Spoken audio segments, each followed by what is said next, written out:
Hello, welcome to fifth part of Polity Current Affairs series. So let's get started. Current Affairs form topic, Elections. 1. Anti-defection law. Legalities of elected MLAs switching parties in the midst of political crisis in Maharashtra.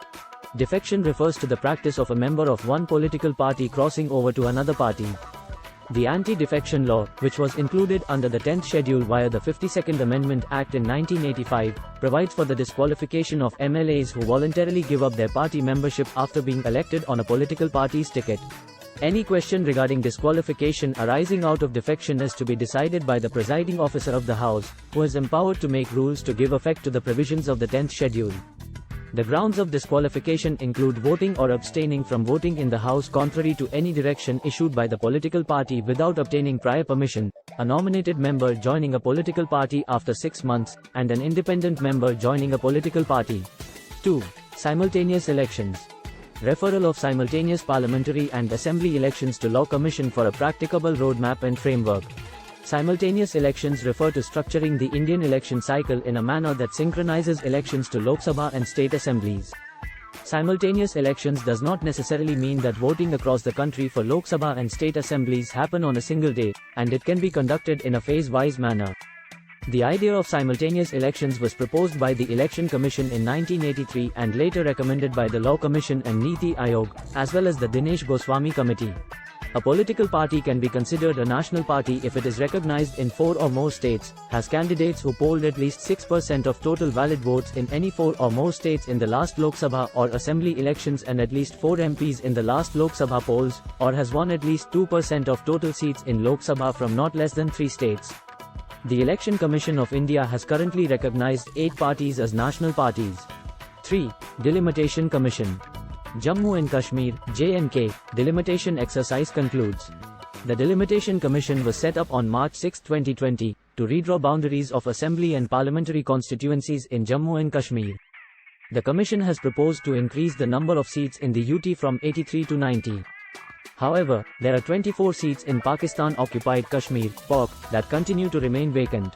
In northeast states such as Arunachal Pradesh, Assam, Manipur, and Nagaland, the delimitation exercise has not been carried out for the last 51 years. The last delimitation exercise that was conducted between 2002 to 08 excluded these northeastern states due to apprehensions over the use of the 2001 census. The presidential order of 2020 that allowed conducting delimitation exercises in these 4 states was restricted to Jammu and Kashmir only. 4. Electoral Bonds. Political parties collect over 10,000 crore rupees from electoral bonds since 2018, SBI data. The electoral bonds, EBs, were introduced in the Union Budget 2017-18 as interest-free bearer instruments to cleanse the political funding system in India. The purpose of introducing these bonds was to limit the use of cash in political funding, eliminate fraudulent political parties, protect donors from political victimization, and curb black money. 5. Election Laws, Amendment, ACT, 2021. President gave the assent to Election Laws, Amendment, Act, 2021. The Election Laws, Amendment, Act, 2021 amends the Representation of People Act, 1950 and 1951 to implement certain electoral reforms. The key features of the Act include linking electoral roll data with Aadhaar, providing 4 qualifying dates in a calendar year, replacing the term wife with spouse in both acts, and expanding the purposes for which premises can be requisitioned. The Act allows electoral registration officers to require a person to furnish their Aadhaar number for establishing their identity, but persons who are unable to furnish the Aadhaar number may be permitted to furnish alternate documents prescribed by the central government. The Act expands the purposes for which premises can be requisitioned, including using the premises for counting, storage of voting machines and poll-related material, and accommodation of security forces and polling personnel. 6. Appointments of Election Commissioners. Private Members Bill introduced in Lok Sabha for formation of Selection Committee for Election Commissioners. A Private Members Bill has been introduced in Lok Sabha which aims to establish a selection committee for the appointment of election commissioners. The bill proposes that the appointment process of election commissioners should be insulated and that election commissioners' members should not be eligible for any post-retirement jobs. The proposed panel led by the Prime Minister would be responsible for the appointment of Chief Election Commissioners and Election Commissioners, and the bill also suggests a fixed term of 6 years for Chief Election Commissioners and Election Commissioners and 3 years for Regional Commissioners from their respective dates of appointments. 7. Social Democracy. The Nordic model of social democracy gains attention due to recent Sweden elections. The recent Sweden elections have brought the Nordic model of social democracy into the limelight. The Nordic model is a combination of social welfare and economic systems adopted by Nordic countries such as Sweden, Norway, Finland, Denmark, and Iceland.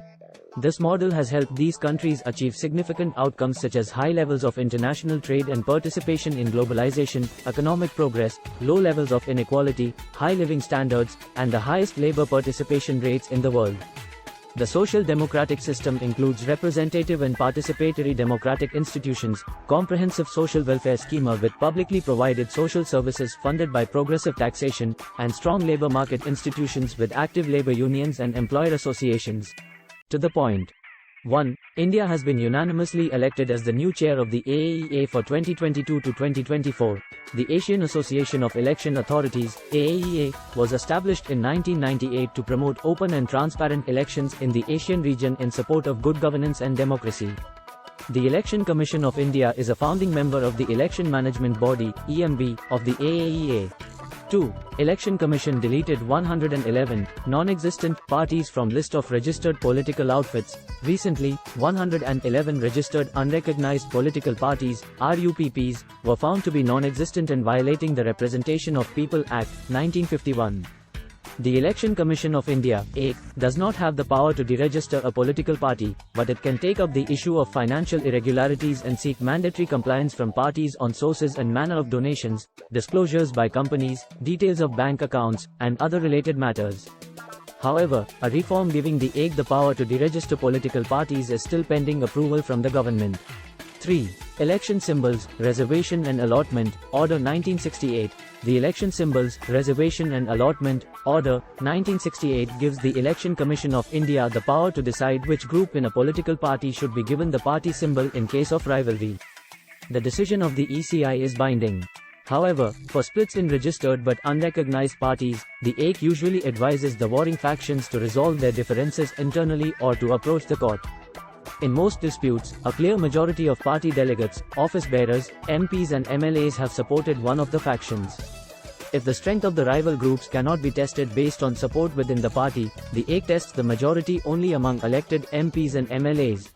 4. Chief Election Commissioner pushes for amendment to bar contesting from multiple seats. The Chief Election Commissioner has proposed amending RPA 1951 to prohibit people from contesting in more than one constituency. As an alternative, heavy fines should be imposed on those who vacate one of their constituencies and force a by-poll. Currently, a candidate can contest from a maximum of 2 constituencies under Section 33(7) of RPA. The Dinesh Goswami Committee Report, 1990, and the 170th Report of the Law Commission on Electoral Reforms, 1999, had also recommended restricting one contestant to one seat. The Legislative Department, Ministry of Law and Justice, is responsible for dealing with issues related to the EC.